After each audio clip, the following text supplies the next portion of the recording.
Alright, welcome back to another video on the channel. We are going to be breaking down and recapping the card from last night, Sterling versus Zalal in the Apex. Honestly, overall, this card wasn't all that. It was decent. On paper, it was decent leading into it. I was decently hyped for it. I thought that there would be some decent fights on here, and there was, but a lot of, if you're more into finishes and not a huge hardcore fan, this probably is one that you could have skipped and felt okay with. But that's why I'm making this video, for people who didn't watch it, or maybe people that did and want to see my opinion on it. But yeah, so anyways, and this is going to be going up a little later than usual, so I'm sorry about that, but I was just a little busy. But anyways, let's get into it. So we had Catalina Alencar beating Julia Polistri.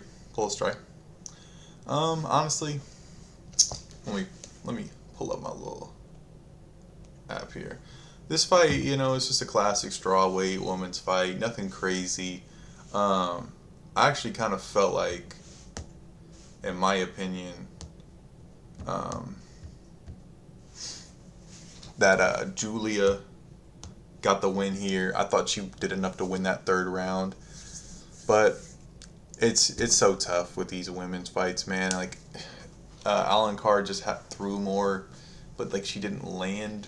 It's kind of weird. Like, she just had the takedown. It's like usually near the end of every round she would take her down, and that would pretty much win her the round or sneak out a round. Like, it was a close fight. Honestly, it was really close. I'm not saying this is a robbery by any means. It's just I personally had Julia winning. It probably didn't help that I had Julia winning the fight in my prediction, so I'm starting 0 for 1. But yeah, Alencar, decent performance, nothing crazy.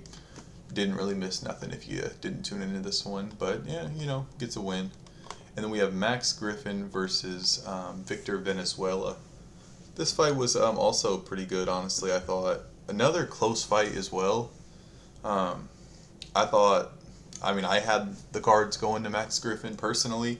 I thought like he just did more damage, got some good takedowns, but he never really did anything with the takedowns. So I completely understand why you would go Venezuela. It was a decent fight though. I like this fight. Venezuela's debut. He gets a good win over Max Griffin. Max Griffin's probably near the end of his career at this point. He's 40, coming off of a loss to a debuting guy. It's,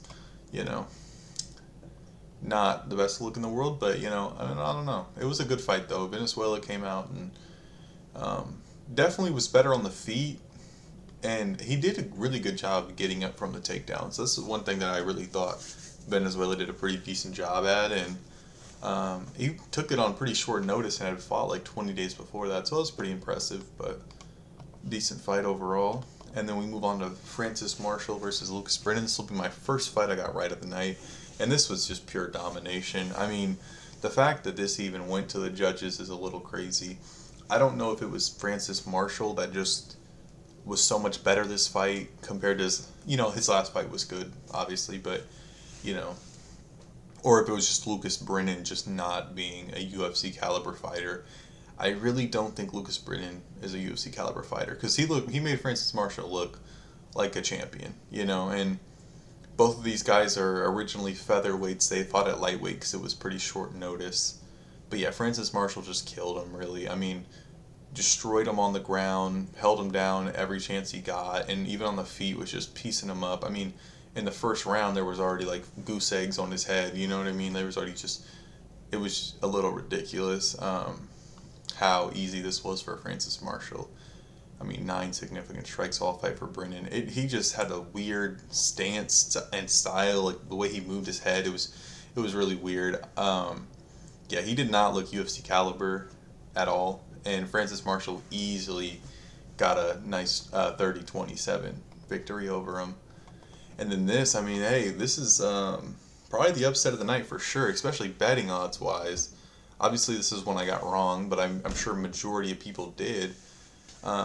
Cody Durden ends up coming out and getting a nice little 29-28 decision victory over Jeffal Filio. And this was just This was kind of embarrassing for Filio, man. I mean, Durden takes this on short notice. He was saying it was 4 day notice. You know, I think it was about a week notice. But I mean, just outstruck him on the feet, looked better. I mean, would take him down and hold him there. Never got in. I mean, literally, Filio, known for submissions, didn't even get a single submission attempt in, according to Google. But I don't remember him ever getting anything in, even close, like to being any good. Of course, DC the whole time is yelling about how he's got some submission in and he's wrong every single time, but that's just classic DC. Um, and I will say I was so upset to see DC on the commentary, but it was always good to see my boy Dominic Cruz. But Cody Durden, man, this is a great win for him. I mean, literally was on a 4 fight losing streak before this fight. Takes this, I mean, he's a flyweight, takes this at bantamweight. I know Filio's also a flyweight as well, but since it was short notice, he had to fight at bantamweight. Maybe that messed him up a little bit. I don't know what it was, but Durden just looked so much better this fight, and I mean, this really helped him keep his career. I mean, he's known for short notice fights, and he used that kind of experience and got himself a nice little win. So that was pretty impressive. As we move on to Myra Bueno Silva versus Michelle Montague here, and honestly, like this was a pretty good women's fight. I thought Michelle Montague like came out the gates just insane. I mean, Bueno Silva looked so bad during the weight cuts, and I just knew it was not gonna be a good performance out of her, especially with the current run she was on. But like out of the gate, I thought it was gonna be over in the first round. I can't believe Bueno Silva survived that first round. I ended up giving it a 10-8 round in that first, and then gave her the second and third. So on my scorecard, she won 30-26, but I can't remember. Yeah, she got a few 29-28s because Bueno Silva ended up winning one of the rounds in there, according to two of the judges. But I think it was that second round. Because there was a round where she really was kind of piecing her up, but every time Michelle Montague got her on the ground, she was just landing so many strikes on the ground and just getting a lot of top control. She looked pretty solid, and I'm definitely looking forward to her next fight. She's in the rankings now, which is nice. Hopefully, Bueno Silva, like she's not like she's on a horrible losing streak, obviously, but I don't think she's like bad. It's just Michelle Montague's really good. I'm not, it's so tough. Like I'd say maybe give her one more fight because I really don't think she's that bad. Like she did not look that bad. It's just Michelle Montague is humongous and just a lot better everywhere. Like on the feet, honestly, Silva kind of had a decent advantage in that second round, really, but once it got to the ground, it was really over. But that's when I got right as well. And then this Cedricus Dumas, I don't even want to talk about this shit, man. I don't even want to talk about this shit. Like, Dumas was one that, like, he was one of the fights. This was one of the fights on the card I was looking most forward to, man. I was really pulling for Cedricus Dumas. And he went out there and absolutely stunk it up, man. And I like Cedricus. And it's just tough. It's just tough. I mean, he made Jackson McVeigh look absolutely elite, like he does almost all of his opponents. He needs to be gone because literally the first exchange where it kind of looked a little, they get in like a little bit of a clinch, and then Jackson McVeigh kind of just throws like a short uppercut, which he didn't even put a lot of power into. Cedricus Dumas instantly drops from that, and he just can't recover. They gave him a ton of time to try to recover, enough to where literally Jackson McVeigh was like, okay, I'm done trying to strike him on the ground. I'm going to just put him in a Darce choke and choke him out. And that's what he did. Just horrible performance from Cedricus Dumas. He needs to be cut. Honestly, he does. I was watching some videos on the UFC YouTube before the fights, and Jackson McVeigh actually seems like a pretty decent guy. So I'm glad to see him still in the UFC, especially getting a win here. But Dumas, I mean, he just can't fight again. And honestly, with his build, I don't think he should be at middleweight. I was saying this, like, at the weigh-ins and at the face-offs, like, he does not look like a middleweight. He needs to, if he ever is going to try to come back, he needs to be moving down to welterweight, I think. He kind of just reminds me of Kevin Holland in that way, where if he wants to make the weight cut to 170, he's going to be way better. He's going to be way stronger. But at middleweight, he's just too small. I don't know what type of weight cut he's making to get to 185, but it can't be that significant, because he's not that big of a dude. But yeah, I think he's just horrible. They need to cut him. As much as he was one of those like really not so great fighters that I liked. Um, he looks so bad. I mean, just so horrible. Absolutely shit the bed. But good win for Jackson McVeigh though. Definitely a good win for him. As we move on to this fight here in the middleweight division as well, the feature prelim, Eric McConaughey, man, he just looked solid. Rodolfo Vieira looked really good in that first round. And I had Vieira, so this is another pick I got wrong. I definitely did not do good on the prelims, but we'll talk about the main card when we get there. But Eric McConaughey, man, he just did not look good in that first round. Like, Vieira took him down and had him in some sub attempts, and it really looked pretty good. He knocked him down like instantly. I thought it was gonna be over, but Eric McConaughey, he just stayed in there. He lost that first round and then bounced back and won the next two, and that's what I had on my scorecards. That's what ended up being on all the judges' scorecards. Vieira just gassed out after that first round and just wasn't the same. McConaughey, really good performance, and I said this before the fight, like, Eric McConaughey looked so good against Susarkayev in his last fight, who was supposed to be this huge prospect, and he looked good against him. I know he ended up getting finished in that third round, but I knew he was pretty solid. But anyways, on to the main card. Ryan Spann. I mean, this is performance of the night bonus right here. I mean, if you think of finish-wise, as I pull it up here. This was a great performance for Ryan Spann. I mean, comes in big, like almost over the heavyweight limit, and I had Ryan Spann in this one, and he just looked better on the feet. Even when it got to the ground, he looked fine, and we knew he would. And he just looked pretty good. I mean, they were kind of both breathing a little heavy in that second round. I mean, they're heavyweights, right? But Ryan Spann just gets a clean 1-2 knockout and just absolutely shot him across the octagon. It was a nasty knockout. It was definitely a nasty knockout. A great way to open the main card. I'm glad I got my pick right here with Ryan Spann. I just think he's solid. He's real solid, and I could see him doing something in this heavyweight division. I think he's only about like 34 as well, which isn't terrible for a heavyweight with light heavyweight experience. Like, even though he was the bigger guy in this fight, he really didn't feel like he was the way he was moving, so yeah, definitely a good fight for him. I think he really deserves to be in the rankings soon, honestly. Like, I think he needs to be fighting in the rankings. Heavyweight's so weak, like, I think he could easily jump into those rankings. And as we get on to the Yanni Barcelos Montel Jackson fight, I don't know how majority of people are feeling about this, but Montel Jackson, great first round. I mean, literally almost finished him multiple times, knocked him down multiple times. Well, it has only one knockdown here, but like, you're probably looking at, these total strike numbers and thinking, like, how does Yanni Barcelos win this? Montel Jackson, he did a lot of this damage in the first round. I mean, damn near 10-8 round in the first, but Yanni Barcelos really kind of fought back at the end of the first and made it a 10-9 round for Montel Jackson instead of a 10-8, which was a great ending to that round. And then he followed that up by 2 straight rounds of doing the same exact thing. He would be in a little bit of trouble on the feet. Like, Montel Jackson would land his strikes and his jabs because there was that long reach and there was that long, like, there was a big height disadvantage as well. Like, Yanni Barcelos really couldn't get into the pocket and land anything without eating a few before he could.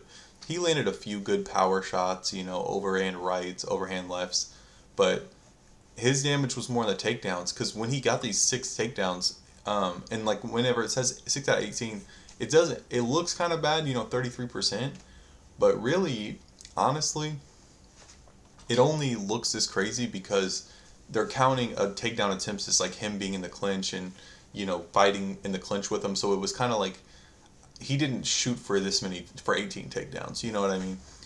But I definitely thought Barcelos won the second and third round, and that's what obviously 2 of the judges had, giving it to Yanni Barcelos, a victory to Yanni Barcelos, and now he's fighting in the rankings. I will say, I'm a big Barcelos fan. I was leading into this fight. I knew he was underrated, and I did pick him to win this, obviously. But I will say, like, when Yanni Barcelos, fights again in the rankings, because now, I mean, they're not going to, he's not going to win a ranking spot and then not fight someone in the rankings, I would hope. I don't see him being able to beat a lot of these ranked guys.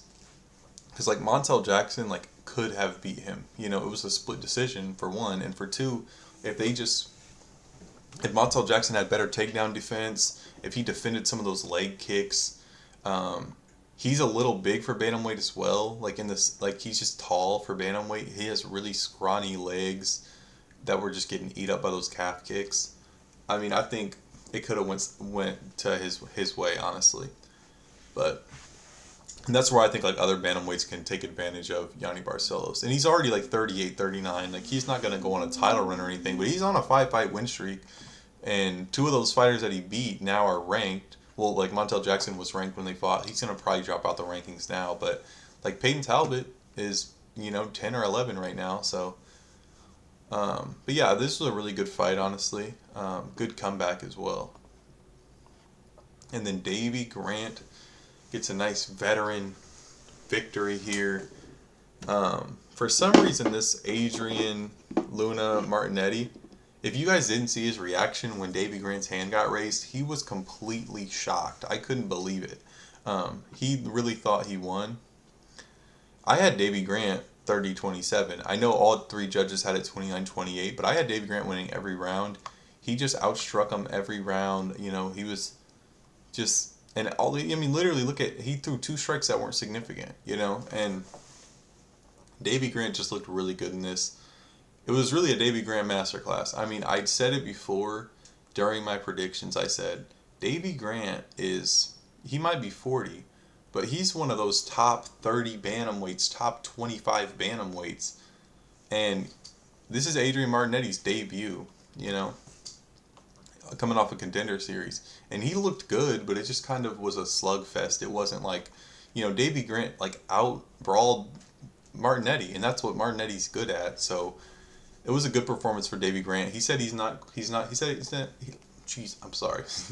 said he's not retiring yet. He's going to keep fighting, which is good, because I think he just looks so good, especially against a younger Martinetti, who's like 30, I think, but still, he just looked really good. And he lost his last fight to Charles Jourdain, but I knew that wasn't a bad loss, because Charles Jourdain's like the best unranked bantamweight right now.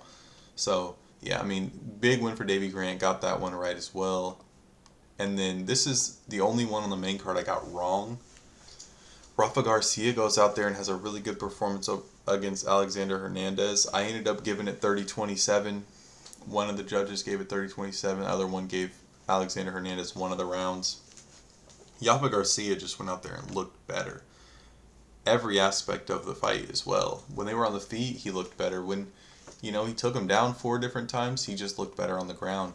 And, I mean, shout out to Cub Swanson and the gym they're making out there in California. It's looking really solid, and great performance from Rafa Garcia. I mean, I'm glad that Hernandez finally lost. He was on a big win streak.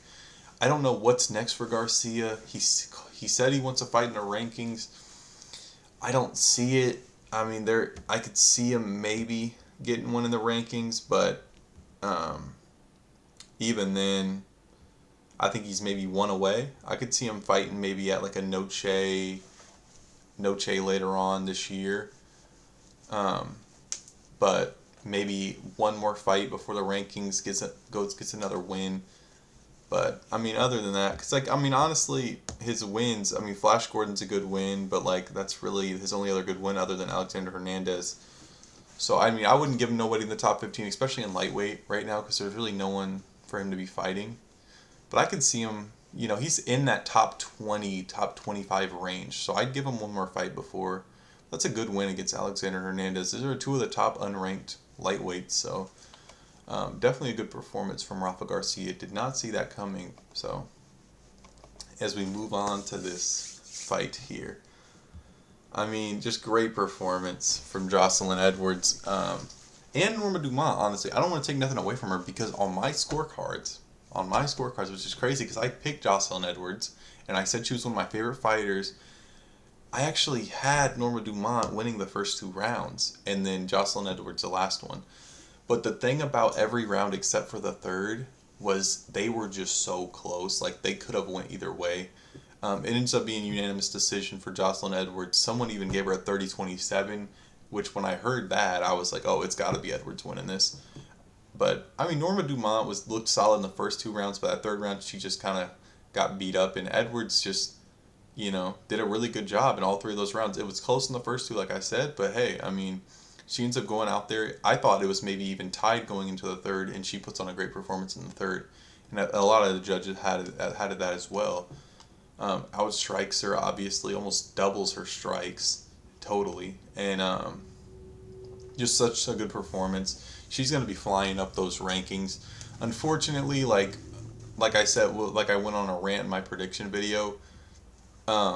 Title shots are years away for any women bantamweight because we're waiting on Kayla Harrison and Amanda Nunes. Whenever that'll happen, I have no clue. I'm hoping at some point this year.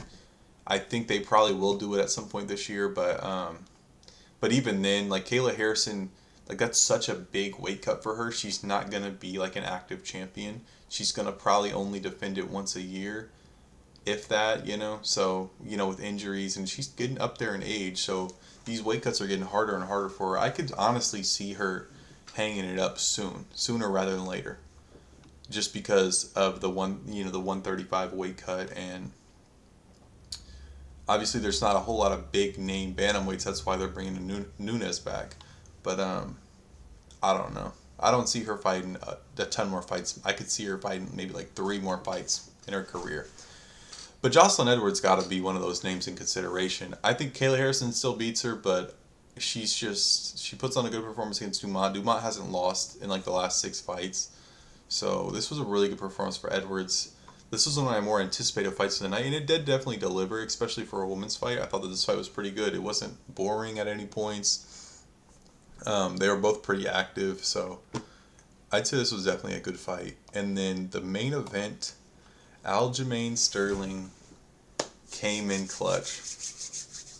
Aljo, absolute dog. I tried to tell y'all, so many people was riding Zalal, and I tried to tell y'all, man, I'm just like, I could see Zalal winning, but Aljo is just a vet, man, and he's a vet that's actually still good. Like, he's still getting wins. He's still moving up the rankings. Like, he looks he looks really, really good at featherweight as well. And he trained with Zalal, and supposedly he would be beating Zalal in the training room and at the gym, when they would train together. And now I definitely believe him, because Zalal ended up stealing the third round. But other than that, it was pure domination. They even gave Aljo a 10-8 round, I think in the fourth.